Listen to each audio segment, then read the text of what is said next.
How's it going, everybody? It's Tyler Feaster with Outdoors in the Bluegrass, and look who I have here with us today.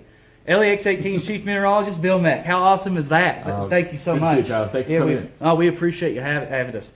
Well, everybody who's going to watch this is going to be completely upset with the weather and the snow coming and all the rain we've had, and complaining about how it's ruined fishing and everything else. We've got youth. I can blame for everything else, so why not that too? So go ahead.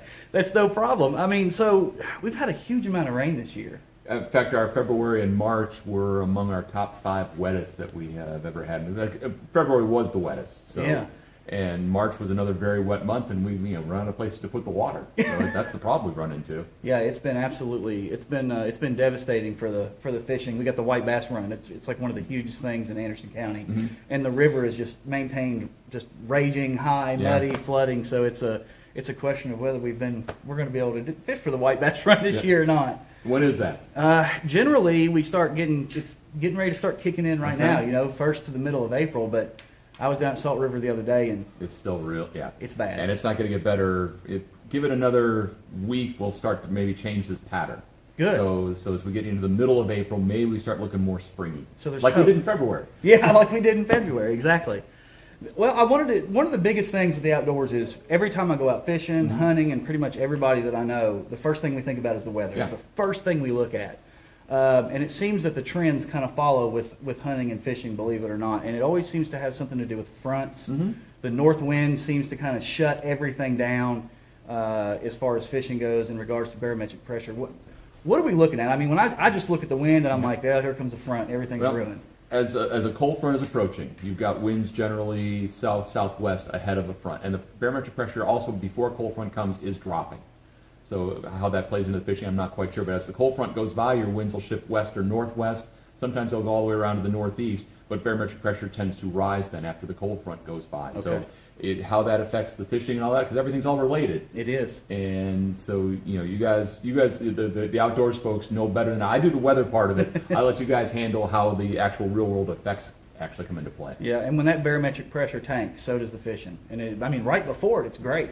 It's like everything wants to move, and it's like they know it's coming. They know something's coming up there. So. Which, given though the density of water, it's hard. That just that little bit of change in air pressure, it has that great an effect on it. But I'm sure in the shallow water, perhaps it'll be the bigger case. It must be. I mean, for us, we come up with all kinds of excuses when we don't catch fish. Well, the weather prediction, I come up with all kinds of excuses too. But yeah, I mean, my father always said, he goes, the winds out of the south, it's open mouth. Winds out of the west is the best. Winds out of the east is the least. And winds out of the north, don't even bother going north. Okay. So that's kind of what we follow. But I mean, it's neither here nor there, but it seems to be pretty good with me, and it seems to follow those cold fronts with that barometric pressure dropping. It just seems to really take a huge hit. So then with all the cold fronts we've had March into the first part of April, I'm guessing it hasn't been too good for you then. No, it hasn't. I mean, and most of the time we can't even get out to the waterways anyway. Yeah. I mean, they're just... Taylorsville's been horrific. The Ohio River, I mean, obviously Louisville was flooded like crazy.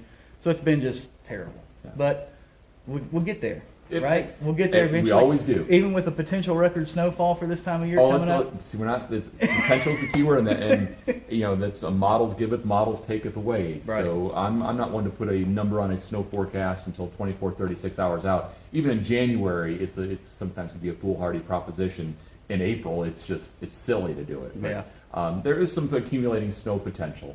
And for Lexington, in terms of weather records, all we need is an inch. And it's a top 10 snow event in April. Wow. Just an inch is all it takes. Okay. And so that's certainly still a possibility for us. Okay, good deal.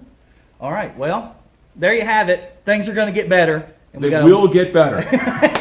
They always do. Good. And we've got some more information from the weather standpoint, because I know all of you do the same thing I do.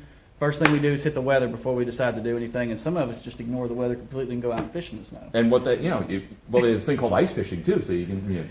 You should check out one of our videos when I went out in February and walked on Beaver Lake with a buddy of mine, and the snow started cracking. We started running. Yeah. Probably wasn't the smartest idea. Don't walk on the ice. Not a bad idea. But I don't want to take up any more of your time. All right. Thank you so much. We really, really appreciate it. Glad you were able to come in here today. So enjoy your time outdoors. Thank you. We'll see you all soon.